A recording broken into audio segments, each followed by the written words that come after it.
എല്ലാവർക്കും സോഫീസ് നെസ്റ്റിലേക്ക് സ്വാഗതം.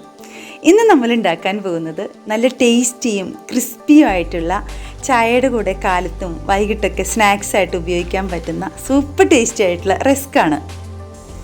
റസ്ക് ഉണ്ടാക്കാൻ വേണ്ടി ആദ്യം തന്നെ നമുക്ക് ബ്രെഡ് ഉണ്ടാക്കിയെടുക്കാം. മുൻപ് ഞാൻ ബ്രെഡ് ബട്ടർ റോളൊക്കെ ഉണ്ടാക്കിയ സെയിം മെത്തേഡാണ് ഇതിലും ചെയ്യണത്. ഞാനത് എല്ലാവർക്കും മനസ്സിലാവാൻ വേണ്ടി ഒന്ന് ഓടിച്ച് കാണിച്ചു തരുന്നുണ്ട്.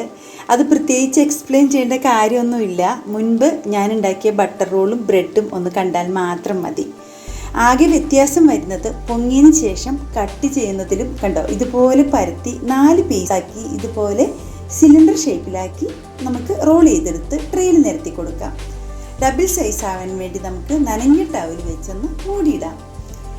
അരമണിക്കൂറിന് ശേഷം നമുക്ക് ഇതിൻ്റെ മേലെ പാലും മുട്ടയും മിശ്രിതം ബ്രഷ് ചെയ്ത് 180 ഡിഗ്രി സെൽഷ്യസിൽ പ്രീഹീറ്റ് ചെയ്ത ഓവനിൽ ബേക്ക് ചെയ്തെടുക്കാം. കണ്ടോ, സാധാരണ ബ്രെഡ് പോലെ തന്നെ. എന്നിട്ട് ഒരു വിരലിൻ്റെ വീതിയിൽ ഇതുപോലെ ഒന്ന് കട്ട് ചെയ്തെടുക്കാം. ഇവിടെ മുതലാണ് റസ്ക് ഉണ്ടാക്കാൻ തുടങ്ങുന്നത്. കട്ട് ചെയ്തിട്ടുള്ള ബ്രെഡിൻ്റെ പീസുകളെല്ലാം ഇതുപോലെ ട്രേയിൽ നമുക്ക് നിരത്തി കൊടുക്കാം.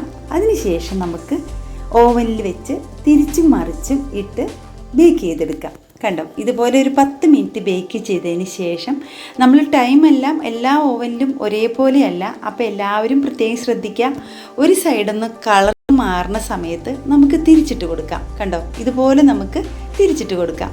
വീണ്ടും നമ്മുടെ ആവശ്യത്തിനനുസരിച്ച് മൂപ്പാവുമ്പോൾ നമുക്ക് കാണുമ്പോൾ തന്നെ മനസ്സിലാവും. ഇതുപോലെ കളറൊന്ന് മാറുമ്പോൾ നമുക്ക് ഓവനിൽ നിന്ന് എടുക്കാം. നല്ല ക്രിസ്പിയും ടേസ്റ്റിയുമായിട്ടുള്ള റസ്ക് റെഡി ആയിട്ടുണ്ട്. അപ്പോൾ എല്ലാവരും ട്രൈ ചെയ്ത് നോക്കണേ.